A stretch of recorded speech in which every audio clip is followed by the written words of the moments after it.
I will never beg again. And it's so powerful to see yourself in the mirror and say that. It will change your life. Why are you so desperate? Why do you literally need someone's validation to feel okay with yourself?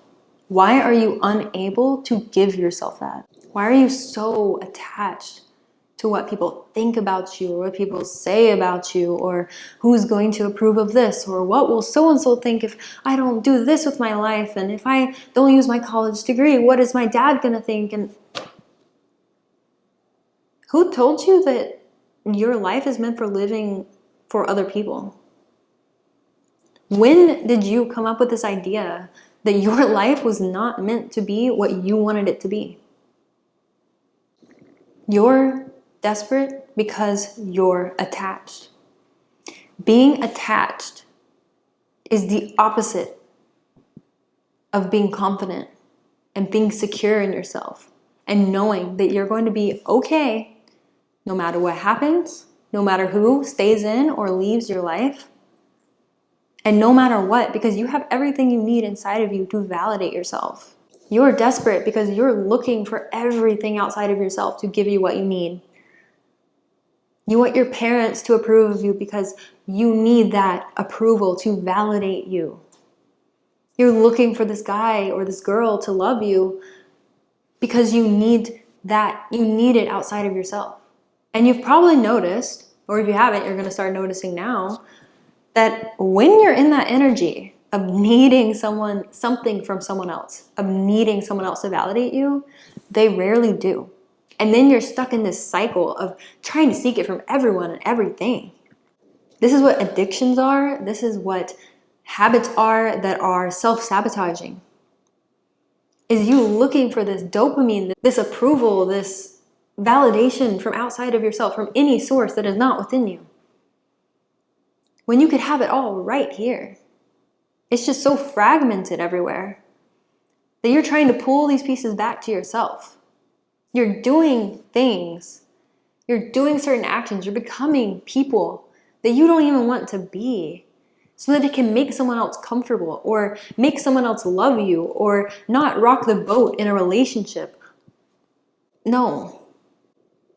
We're not here to live our lives to become what other people want us to. We are literally here to connect with God or the universe, but we're here to reach our greatest purpose, to become the best versions of ourselves. I mean, you can do whatever you want, but I promise you that your true dreams and goals do not lie in you living a mediocre life. You just don't believe that you can have better. Or if you believe that you want better and you can, you don't know how to get it. And so you're still looking outside of yourself, and it's so desperate. Detachment is so key for not being in this desperate energy. Detaching from people, from things, from outcomes. Having these expectations. Now, having standards and boundaries, that's a different story. That's good. But having expectations and having these attachments to outcomes that you won't be happy if this doesn't happen, or you won't be happy if you don't have this person, or you can't be happy unless someone approves of you. That's not happiness. Because even once you get that approval, maybe it's through a way that you got a certain degree in school that you didn't even want to get. But now, oh, you're going to law school or you're going to med school, and well, I'm supposed to be making my parents happy, right? Or this man will think that because I'm accomplished that I'm impressing him or I'm impressing someone else. How about you impress yourself? And deep down, we aren't impressing ourselves if we're doing things only because someone else wants us to. Hi, I'm Farrell and welcome back to my channel. I went through a period in my life where I felt very desperate. I felt like I was seeking validation from other people. Like I could not fulfill myself and my own inner self. I could not connect to myself. I could not feel aligned because I needed approval. I needed this from something else. So just know I'm not speaking on this topic and never been in this situation. It doesn't matter what you look like. It doesn't matter where you're from. I'm sure that everyone has experienced this. And so I'm sharing what helped me get out of this energy. And I have different times in my life where I've been very, very confident and then went through a relationship that really brought me down. And I wasn't confident for a long time too. And then stepping back into it, I can see it from both sides now, what the differences are and what energy I was in whenever I was confident and self-validating and full of self-love versus looking for it everywhere else. So I want to share what helped me today and how to not be so desperate, because that really just comes from a place of not feeling confident in yourself, not feeling worthy, and really being so wounded, like operating from such wounded energy. Or that feeds into the insecurity and not feeling good enough. And that's a hard place to break out of, but I promise you, this stuff is what helped me get out of that. So stop chasing people. Stop chasing people no matter how they treat you. Actually, never chase them in the first place. But chasing people and begging them to treat you well and begging them to not leave you, or please do this for me. No, please, like, I can't be happy without you. Please stay. Why? Why would you want someone in your life? Who does that? Why would you want someone to be in your life that you had to beg to stay? That makes no sense. That's desperate. No one can be, like, you cannot be attractive. You cannot be magnetic if you are begging people and settling and lowering your standards and dismissing your own boundaries, if you have any, just to allow this one person to be in your life. They are not everything. They are not the missing piece of the puzzle to you to make you feel complete. Desperate energy comes from your self-worth being nowhere to be found. When our self-worth is missing, MIA, we allow people in our lives, we allow ourselves to stay in situations where it is not benefiting us at all. If something is not benefiting you, if it is literally draining you, a friendship, a relationship, a job, a habit, literally a habit, it can be the small things. Maybe you're doing something, maybe you were totally addicted to drinking so much coffee in a day. Honestly, I love coffee, but say that you do this all the time and you literally have an addiction to coffee and it's making you feel run down, but you can't stop even though it's sabotaging yourself. Or you want to be fit and healthy and you literally won't go to the gym, you won't eat healthy, and you just want it to magically happen. If you have an inkling of self-worth, you are not going to beg for anything. You're not going to beg for anything. Because that's such scarce energy. You cannot attract anything to you if you are begging for it. Because that communicates to the universe, that communicates to God that you don't have it. And that you are scarce and ungrateful that you don't have it, even though you have so many other amazing things in your life. And you'll never get it because it'll be always out of reach, just a little bit out of reach. You have to start being grateful for what you do have. Seriously. Every day, pull out your journal and write down what you're grateful for. At morning, at night, during the middle of the day, or at the very least, think about it. Think about it every day. Once I started doing this, I started to realize how scarce I was being, how desperate I was being. Literally desperate.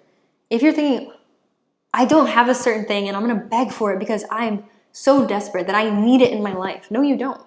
You don't need it. You don't need that person. You don't need the situation. You don't need the job. You don't. Because there's such an abundance of options out there. There's an abundance of people to be friends with who have abundance mindsets, who are looking to level up. There's an abundance of people out there that will treat you so well in a relationship. You see that there are girls out there getting spoiled by men. And if your mind immediately jumps to, oh, it's too good to be true, that's just for Instagram, that is a lie, or their man's actually horrible to them and they're only getting gifts to make up for it, and no, that only happens to those type of people. That only happens to girls that look like this. That only happens to rich people. That only happens to no. That's still saying, this cannot happen to me because I don't have this and this and this, and it's not possible. Still looking outside of yourself. Still looking for something else. And that's never the answer, because those people who are getting that done to them, and I know because I've been in many different dynamics of relationships, I've been treated like complete garbage. And now I'm treated like a queen. I am spoiled. I can tell you. I look the same, okay? I look the same in both relationships. And I'm a more leveled up now, but still, I looked pretty much the same in both relationships. And that had nothing to do with how I got treated. That's how I treated myself. It's how I looked into myself and found my self-worth. Pretty girls still get treated badly. Girls that are not the beauty standard still get treated like queens. So that's an excuse. When you know that you deserve nothing but the best because you give yourself nothing but the best, it's a mirror. You get treated like that because you treat yourself like that. And if you can't treat yourself like that, you can't teach anyone to do it to you. I give someone one chance to show their true colors. I don't care if that sounds harsh. When I've given more chances, they just see that you allow the disrespect and that that's okay. And then they'll try over and over and over again. One chance and then you're out, because I know that there's an abundance of people out there who will treat me well, whether that be friends or relationships or whatever. No. My friends and my fiance, no, do not try me. And I'm not going to try them either. There should be mutual respect in that relationship. If someone is continuously disrespecting you, bye. They should only do it once. And you should never beg someone to stay who disrespects you. That is telling yourself, that is communicating to yourself that you don't deserve better and that you should put up with disrespect and that you don't deserve better. And I know you want better. That's why you're watching it. So that's why you're here. You want better. And so why would you trick yourself into really thinking that you don't? You're giving yourself cognitive dissonance. You're telling yourself one thing and desiring another. And they don't match up. You can't want better and then accept less. If you want better, you accept better and no less. That's how it works. And it may seem hard at first, but then once you start getting better, no, you can't go back. You cannot go backwards. And if you find yourself in this situation, which I've been in before, where you know deep down, you know, but you don't know because you're not accepting it. But you're in this transition phase where you're like, I know that I deserve better than this and I want more. And I want to experience what it's like to have an abundance of money and abundance of respect from friends. I want friends who have this entrepreneurial mindset or this level up mindset, or just friends with similar values. And you want to be in a relationship with someone who really reciprocates the love, who spoils you, who wants to make sure that you're happy, to give you the best life. It's probably because you're a people pleaser.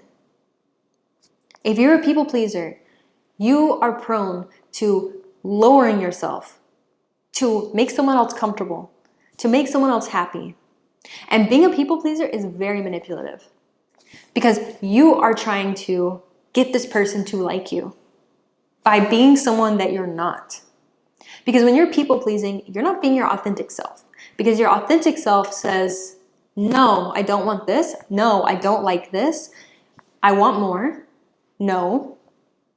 Yes, I would like to go to this 5-star restaurant instead of a walk in the park for a date. You're being a people pleaser whenever you accept less than what you really want. Start saying no to things that you do not like. Stop saying yes just so someone else won't get mad. That's going to put you in a bad cycle because you're also manipulative if you are being a people pleaser because no one knows who you really are. Are you really someone who wants to go out every weekend just because your friends want to? Maybe you don't. But you're doing it just to fit in, just to hang out with the group. The people who are going to respect you are the ones who are going to be attracted to the most authentic version of you. And if you're people pleasing and doing things that you don't even want to do just to keep certain people in your life because you don't want to mess anything up, they aren't even knowing you. They have no clue who you are. All they know is this people pleaser shell of a version of yourself that you have presented to the world because you're too scared to actually be yourself and actually ask for what you want and actually only accept what you deserve. Literally let people get mad. Let people get mad at you. What does it matter? People are really going to be mad because you have expressed what you want, because you're being honest, because you're being authentic. People should be mad that you're lying to them that you actually like something when you don't. That's what they should be mad about. You should be mad that you are not even being honest with yourself. That you don't even like yourself and respect yourself enough to stand up for what you want in life, to take control of what the outcome that you want is in your life. You are making yourself into someone else for these people to accept you and like you when they probably don't even like themselves. Because what I've found is that people pleasers attract other people pleasers. And then there's just this group of people, because authentic people can tell when they're around other people who are being genuine. But then there's just this group of people who are doing all of these things just to impress each other and keep each other around because they don't really think that they can find any other friends. They don't think that they can be better than they are. And they don't think that they deserve the life that they actually want. And that's a miserable group of people to be around, let me tell you.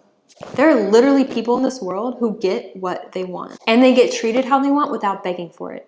Because they say no to the people who aren't willing to give it to them. And they're ready to cut their losses and move on. Because those people are not ready for them yet. And that's okay. They're in their own journey too, and hopefully they get there, and hopefully they're in a place and they get to a place where they're able to reciprocate that, but most people aren't willing to put in the work for that. Not that it's hard work, but it is consistent work of self-validation. And if someone can validate themselves, they cannot give the world an authentic version of what they have to offer. You can't help anyone. You can't be of help to anyone if you cannot validate yourself. And if you're coming off as desperate, I mean, that helps no one. It helps no one, and it's embarrassing. The people who get what they want and who are not afraid to be authentic.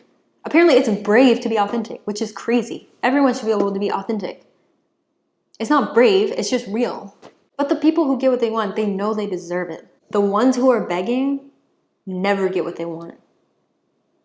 So if you're in the cycle of begging people to stay, do those people really stay? Or even when they do stay, it's not the same. It's not the same as whenever they came into your life and actually wanted to be there. When you beg someone to stay, they're either there reluctantly or they don't anyways. And then you feel pathetic for actually begging someone to stay in your life because you don't value yourself enough to let someone go because you know that you're good. You're good. You're good on your own. And not only are you not afraid to let someone leave, you're also not afraid to kick someone out of your life. Promise me and promise at least yourself that you're never going to beg again. After this video, there's no point because every time you do it, you're going to catch yourself and you're going to remember me saying this. And especially for the bare minimum, never beg for the bare minimum. If someone cannot give you that in a friendship, in a relationship, in anything, they are not ready to be in your life. They're not ready to be there. And so take that as the red flag, take that as the sign from God that it's not ready. It's not the situation that you need to be in. And stop trying to create it into the situation that you want it to be. Let someone else come into your life and be that. Be it for yourself. Because once you can be it for yourself, everyone can be it for you too. So say it with me or literally look in the mirror. This is powerful. Look in the mirror and say it to yourself after this. I will never beg again. And it's so powerful to see yourself in the mirror and say that. It will change your life. Seriously.